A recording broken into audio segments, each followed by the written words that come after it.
Bismillahirrahmanirrahim. Assalamualaikum warahmatullahi wabarakatuh. Alhamdulillahi rabbil alamin.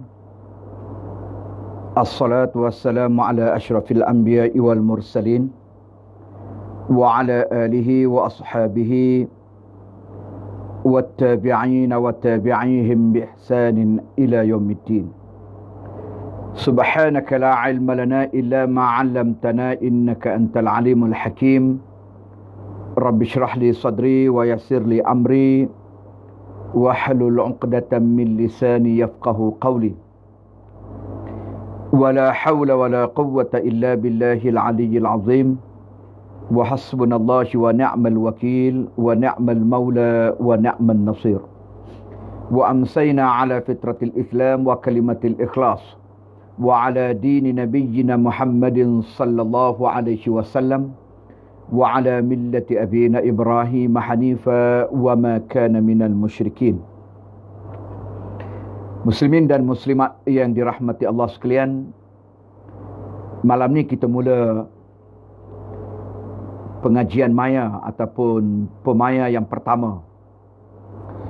Dan malam ini, sebagaimana yang telah saya maklumkan petang tadi, kita akan membawa satu topik perbincangan berkait dengan takutkan corona atau takutkan Allah.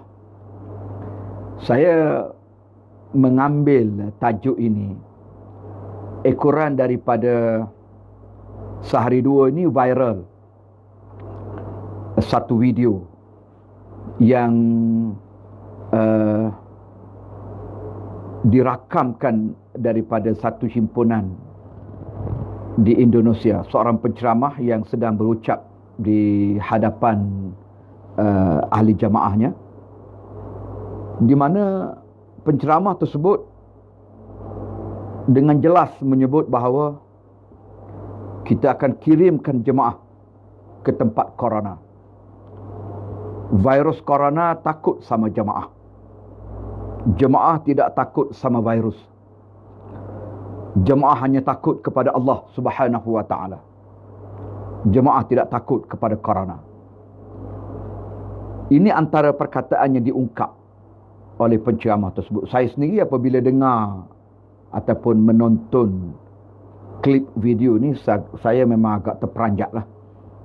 Bagaimana seorang penceramah boleh mengeluarkan ataupun boleh mengungkapkan kenyataan yang sedemikian.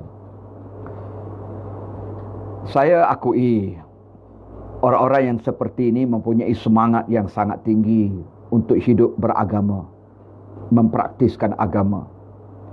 Tetapi malangnya, cara mereka mempraktiskan agama itu sangat gharib, sangat pelik, sangat asing. Sepatutnya untuk mempraktiskan agama ini, dia tidak memadai dengan semangat. Dia mesti bertunjangkan ilmu. Dia mesti berpaksi kepada ilmu yang benar, ilmu yang betul mengenai dengan Islam. Semangat perlu, tetapi semangat mesti dibimbing dengan ilmu. Tak boleh semangat saja untuk beramal dengan Islam tanpa mempunyai ilmu yang jelas. Jadi berkait dengan isu ini, ramailah orang hubungi saya bertanya apa pandangan saya tentang ungkapan yang disebut. Saya tidak mahu tajrih individu ataupun pihak tertentu dalam isu ini. Cuma saya nak pergi secara ilmu, secara ilmiah untuk menilai ataupun melihat apa yang diungkapkan dalam kenyataan tersebut, yang disambut oleh jamaahnya dengan lafaz Allahu Akbar seperti teruja dengan ucapan tu. Ya, sekali tengok memang semangat. Kita teruja menunjukkan dia hanya takut kepada Allah, tidak takut kepada virus, tidak takut kepada corona. Corona hanya makhluk Allah. Kenapa perlu takut kepada makhluk? Kita hanya takut kepada Allah Subhanahu wa taala. Allahu Akbar. Dia disambut dengan lafaz kebesaran Allah Subhanahu wa taala. Sebab siapa pun teruja, memang kita takut kepada Allah. Kita tidak takut kepada makhluk. Selayaknya begitu. Sebagai seorang Muslim, sebagai seorang mukmin, hanya perlu takut kepada Allah, bukan takut kepada makhluk. Tetapi persoalannya dalam isu ini, bukan begitu cara untuk kita memahaminya. Bukan begitu. Saya bawa satu hadis Nabi SAW. Hadis daripada Usamah bin Zaid.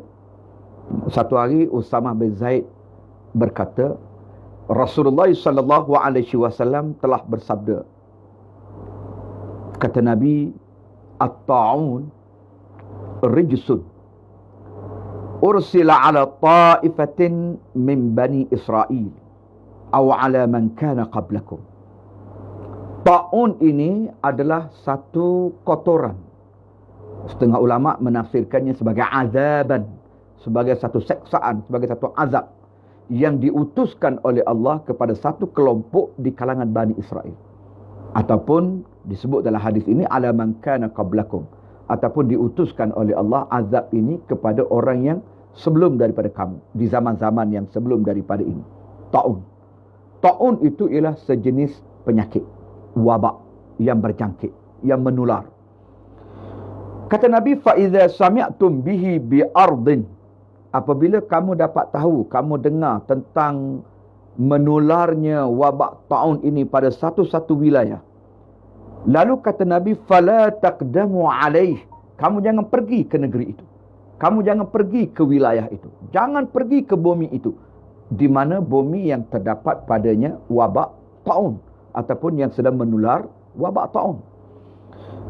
Fa idza waqa'a bi ardin wa antum biha, dan jika sekiranya penyakit ta'un itu berlaku pada satu-satu negeri, wa antum biha, sedangkan kamu berada pada negeri itu, fala takhruju firaran minhu, maka kata Nabi, kamu jangan keluar daripada negeri itu untuk lari daripada penyakit tersebut, tak boleh keluar. Jadi ini hadis yang diriwayatkan oleh Imam Bukhari. Dari bahasa kita sekarang ni dipanggil hadis ni hadis kuarantin. Hadis kuarantin. Maknanya orang daripada luar tak boleh masuk ke kawasan yang ada wabak. Orang yang berada dalam kawasan yang telah berlaku wabak tak boleh keluar daripada kawasan tersebut. Itu kuarantin. Baik, apa yang saya nak fokus dengan hadis ini ialah, jelas Nabi kata, jangan pergi ke kawasan yang ada wabak ta'un. Kalau pada hari ini, dalam kes kita hari ini, COVID-19. Satu penyakit, satu wabak yang berjangkit, yang menular. Jangan masuk kawasan itu. Jadi macam mana penceramah ni kata, di mana ada corona, kita kirimkan jemaah ke sana. Untuk apa? Untuk menempah maut, untuk mencari penyakit. Bukan begitu. Tak boleh kita buat ucapan ataupun kenyataan yang sedemikian. Dalam keadaan seluruh dunia mengambil sikap, termasuk para alim ulama, mengeluarkan fatwa supaya menghindarkan kawasan-kawasan berpenyakit ini, tiba-tiba dia boleh mengeluarkan kenyataan untuk menghantar jemaah pergi ke kawasan penyakit itu atas dasar kami tidak takutkan penyakit, kami tidak takutkan virus, kami hanya takutkan Allah. Salah. Cara pemahaman itu salah. Fikrah itu fikrah yang salah. Perbetulkan. Sebab itu adalah suatu yang sabit dengan nas, larangan Nabi kita Muhammad sallallahu alaihi wasallam. Kenapa kita nak pergi juga tempat yang ada virus? Kita nak tunjuk angkuh, kita nak tunjuk sombong, kita nak tunjuk kita hebat, nak melanggar apa yang telah dinaskan oleh Nabi sallallahu alaihi wasallam. Artinya kita telah melanggar syariat. Sebetulnya inilah orang yang tidak takut kepada Allah. Orang yang takut kepada Allah, dia patuh syariat.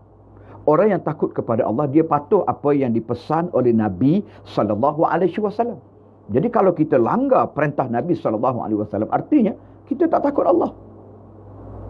Jadi ini kontra dengan kedudukan kita sendiri. Jadi muslimin dan muslimat yang dirahmati Allah sekalian, apa yang saya nak sebut itu satu hadis Nabi sallallahu alaihi wasallam. Dalam Al-Quranil Karim pun ada disebut, dalam surah Al-Baqarah sebagai contoh. Allah sebut, wala tulqu biaidikum ila tahlukah. Jangan kamu campakkan diri kamu, ataupun jangan kamu mendedahkan diri kamu dalam kebinasaan. Kita tahu dah itu adalah suatu kebinasaan, tiba-tiba kita meletakkan diri kita dalam kebinasaan. Jangan, itu larangan daripada Allah Subhanahu wa taala.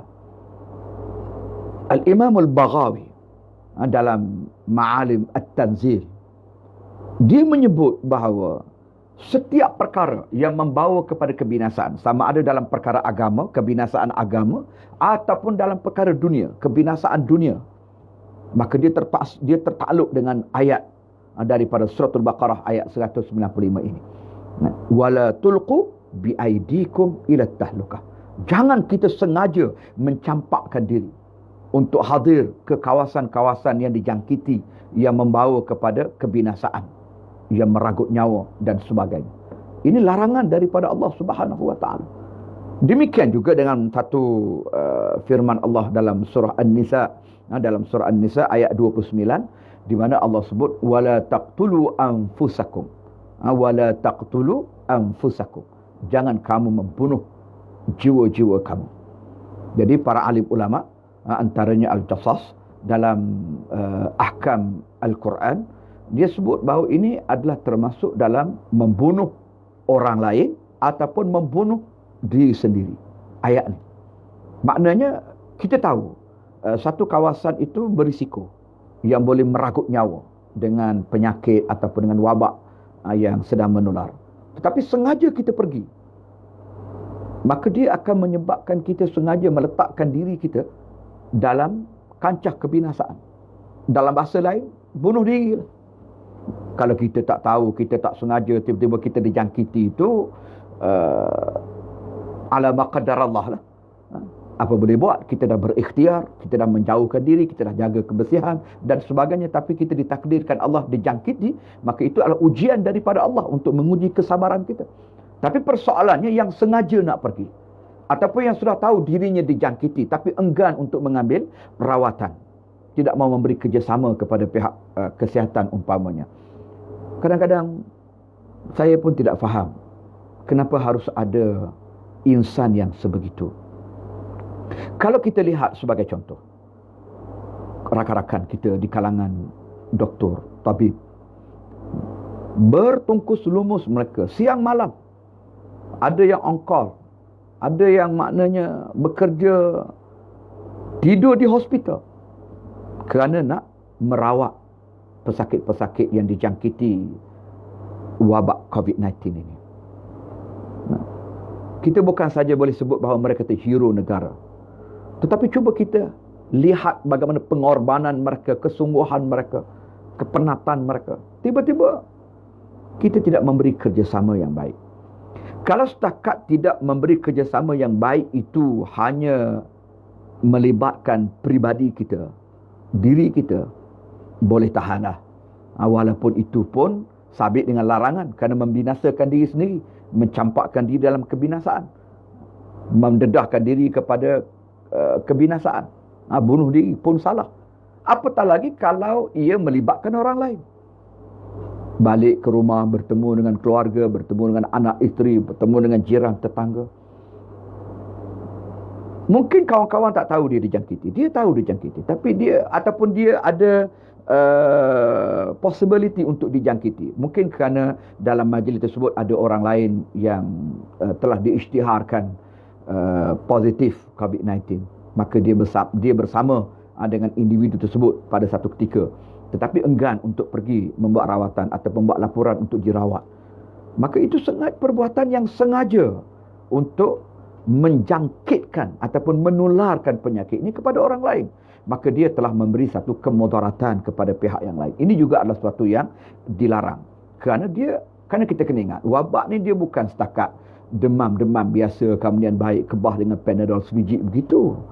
Kita telah diberikan taklimat oleh pihak kesihatan, pihak doktor pakar, bahawa ia adalah merupakan penyakit yang berbahaya, yang berisiko maut kalau tidak dirawat dengan cepat. Jadi oleh kerana itu kita tidak boleh bersambil lewa ataupun mengambil mudah dalam perkara yang seperti ini. Baik, muslimin dan muslimat yang dirahmati Allah sekalian, saya sebut tadi, betul lah corona ni hanyalah makhluk Allah Subhanahu wa taala. Tapi kita kena ingat dia adalah penyakit yang berjangkit. Jadi mana boleh kita biarkan ataupun kita bersikap untuk orang panggil berani untuk masuk ke kawasan tersebut. Saya masih lagi terngiang-ngiang lah ucapan penceramah tersebut. Kita kirimkan jemaah ke kawasan di mana ada corona, sebab kita tak takut corona, kita takut Allah. Allahu Akbar.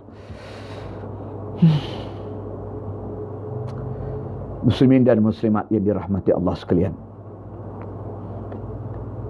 dalam satu hadis yang diriwayatkan oleh Abu Hurairah, hadis ini dicatatkan dalam Sahih Al-Bukhari, Nabi SAW sebut, hadis sahih, wa firra minal majzum kama tafirru minal asad. Kata Nabi, larilah kamu daripada penyakit yang berjangkit sebagaimana kamu lari daripada seekor singa. Nabi suruh lari, kita nak pergi. Allahu Akbar. Siapa kita? Wali keberapa kita ni? Wali Songo? Yang suruh lari ni Nabi. Nabi utusan Allah. Wahyu diturunkan oleh Allah kepadanya. Nabi kata, larilah kamu wa firra minal majzum, larilah kamu daripada penyakit yang berjangkit, wabak yang menular, kama tafirru minal asad, sebagaimana kamu lari daripada singa. Cuba saudara bayang, macam mana kita lari daripada singa, daripada harimau. Tak sah harimau, tak sah singa lah, beruk bekeng sudahlah. Tiba-tiba ada 3-4 ekor beruk bekeng ni. Di rumah saya ni ada di laman tu, kadang-kadang petang-petang datang 4-5-16 ekor beruk daripada hutan seberang. Barangkali kerana habitat mereka terancam, masuk kawasan kampung, berderet melalui tali api tu, masuk ke atas, naik ke atas atap rumah. Tak berani kita nak keluar. Beruk je. Monyet je. Kerana kita bimbang dicakarnya, digigitnya, dikerumun. Cedera kita. Itu baru monyet. Bayang kalau Allahu Akbar. Minta maaf lah. Bayang kalau singa, kalau harimau ada 2-3 ekor depan rumah, mau kita keluar? Keluarlah. Kenapa nak takut? Harimau makhluk Allah. Singa makhluk Allah. Macam corona makhluk Allah. Kirimkan jemaah ke kandang singa. Jangan buat gurau begitu. Allah. Nabi kata lari daripada penyakit sebagaimana kamu lari daripada singa. Itu Nabi suruh. Apabila Nabi suruh, kita taat. Apabila taat pada Nabi, itu taat pada Allah. Taat pada Allah itu bukti kita takut kepada Allah. Langgar perintah Nabi, langgar perintah Allah. Langgar perintah Allah itu bukti kita tidak takut kepada Allah. Kita kena faham. Kita kena faham konsep itu. Jadi ikhwah dan akhwat muslimin dan muslimat yang dirahmati Allah sekalian, kita kena insafilah perkara ni. Kita kena insafi perkara ni. Bukan saja hadis Nabi, ulama pun telah ijma'. Ulama telah ada nas dalam perkara-perkara yang bersifat darurat ini, walaupun mungkin ada kata, itu mungkin tak disebut perkataan COVID. Ya, tak sebut perkataan COVID dalam hadis Nabi sebab COVID ni benda baru, penemuan baru. COVID itu satu jenis virus daripada keluarga corona yang belum dikenal pasti nama tepatnya. COVID-19 ini memang benda baru, tak ada dalam hadis. Tapi kaedah kita ambil kira soal kemudaratannya itu. Kita kias dengan taun. Kerana taun juga penyakit yang menular, penyakit yang berjangkit. Wabak yang membinasakan, yang membunuh. Jadi ulama ambil kira perkara ni. Lepas tu ijma' ulama dalam perkara menghilangkan mudarat. Sebagai contoh, satu kaedah fiqh, ad-darar yuzal, kemudaratan mesti dihilangkan. Ini ijma' ulama. Tak boleh kita biarkan kemudaratan itu. Mesti kemudaratan itu dihapuskan, dihilangkan. Bagaimana kaedah nak menghilangkan mudarat dalam kes kita hari ini, COVID-19? Itu kita serah kepada orang yang memegang urusan negara, yang memegang urusan rakyat. Sebab dia bukan masalah individu, dia bukan masalah keluarga, dia masalah negara sekarang ni. Kita serah. Sebagaimana yang diajar oleh Allah dalam Al-Quranil Karim, dalam surah An-Nisa ayat 83. Allah sebut, wa idza ja'ahum amrun, apabila datang kepada mereka satu perkara, minal amni wal khauf adza'u bihi, apabila datang kepada mereka satu perkara yang berkait dengan perkara keamanan ataupun perkara kemudaratan, yang menimbulkan rasa aman ataupun menimbulkan rasa takut, adza'u bihi, lalu mereka cepat-cepat menghebahkan berita tersebut. Kata Allah, walau radduhu ila rasul wa ila ulil amri minhum, kalaulah ataupun jikalau, kalaulah mereka itu menyerahkan urusan ini kepada rasul, kepada ulil amri, kepada orang yang memegang urusan mereka, iaitu ketua negara yang berkuasa, dengan tidak cepat-cepat menghebahkan berita mengenai dengan hal keamanan ke ataupun hal ketakutan, hal kemudaratan ke. Jangan cepat-cepat nak hebah. Sikit-sikit nak hebah. Sikit-sikit nak hebah. Macam hari ni lah. Sikit-sikit nak viral. Sikit-sikit nak viral. Berita entah betul entah tidak. Terus viral. Kita pula copy and paste. Kita pula ambil. Rojokan kita CMP. Copy and paste. Sumber kita grup sebelah. Tak tahu daripada mana. Sebelah mana entah grup tu, wallahualam. Kita tanya mana sumber, mana rojokan, grup sebelah. Rawahu, grup sebelah. Kalau main rawahu grup sebelah lagi tu, beratlah kita punya berita. Tak ada dia punya standard yang betul, yang tepat untuk kita pegang. Jangan. Sebelum kita nak hantar suatu maklumat, berita, nak sebar maklumat, jelaskan dulu. Betulkan, betul duduk berita tu benar ataupun tidak. Tabayun dulu. Ini Allah sebut. Apabila datang kepada mereka satu berita berkenaan dengan keamanan ataupun ketakutan, mereka terus sebar cepat-cepat. Padahal kata Allah, kalaulah mereka serahkan kepada Rasul dan juga kepada ulil amri yang berkuasa di kalangan mereka, la'alimahu allazina yastambitunahu minhum, nescaya tentulah hal itu dapat diketahui oleh orang-orang yang layak untuk membuat keputusan mengenainya di kalangan mereka. Jadi orang-orang yang berautoriti boleh ambil maklumat itu ataupun perkara itu untuk bertindak. Ini tidak disebarkan, kemudian menimbulkan panik. Kalau berita mengenai dengan keamanan, boleh tahan. Kalau berita mengenai dengan kemudaratan, menimbulkan ketakutan di kalangan rakyat, di kalangan masyarakat. Rakyat jadi panik dengan berita-berita yang tidak sahih. Orang kita suka buat begitu, suka sebar benda-benda begitu. Jadi akhirnya Allah ajar pada kita. Allah ajar pada kita supaya tidak berlaku begitu. Kita serahkan kepada orang yang bertanggungjawab untuk membuat keputusan. Jadi dalam kes ini ulil amri, kita serah kepada ulil amri, dan apabila pihak kerajaan bertindak, mereka buat keputusan, maka kita akur dan kita dengar, kita patuh arahan tata cara yang dibuat, kerana mereka mendapat bimbingan ataupun nasihat daripada pakar dalam perkara-perkara yang sedemikian. Jadi ini yang kita nak kena faham. Dan akhir sekali, muslimin dan muslimat, ikhwah dan akhwat yang dirahmati Allah sekalian, saya ada perasan ada orang sebar satu hadis. Dia kata hadis lah. Saya duk cek. Ini bukan hadis Nabi. Hati-hati tu, jangan sampai kita sebar hadis palsu. Apabila timbul fatwa mengatakan kena sembahyang di rumah, apabila azan pun sebut sallu fi buyutikum, tidak lagi hayya 'alas salah, ganti dengan sallu fi buyutikum, sembahyanglah olehmu di rumah-rumah kamu.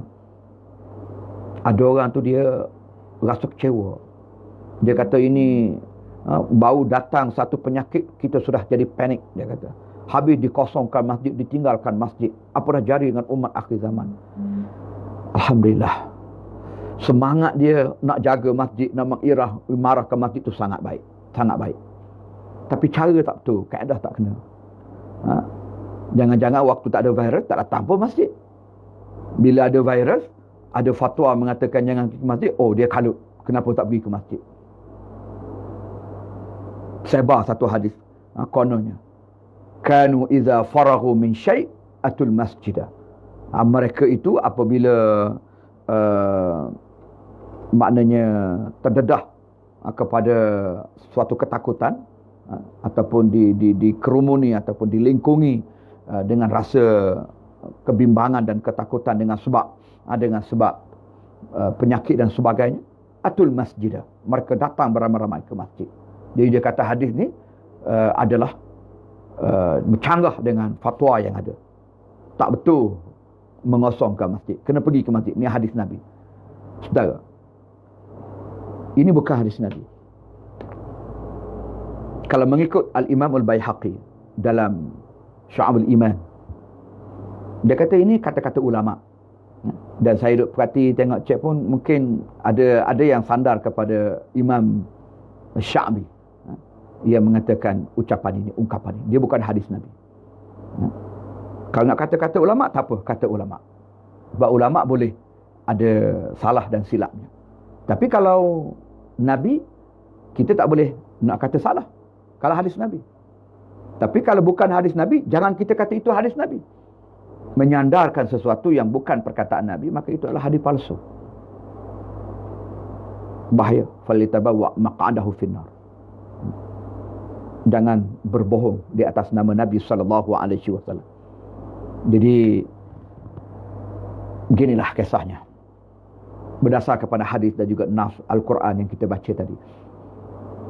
Kita yakin apa yang telah diputuskan oleh Majlis Fatwa Ulama dan juga apa yang diambil tindakan oleh kerajaan kita untuk membendung ataupun memutuskan talian rangkaian wabak ini dengan cara stay at home, duduk di rumah.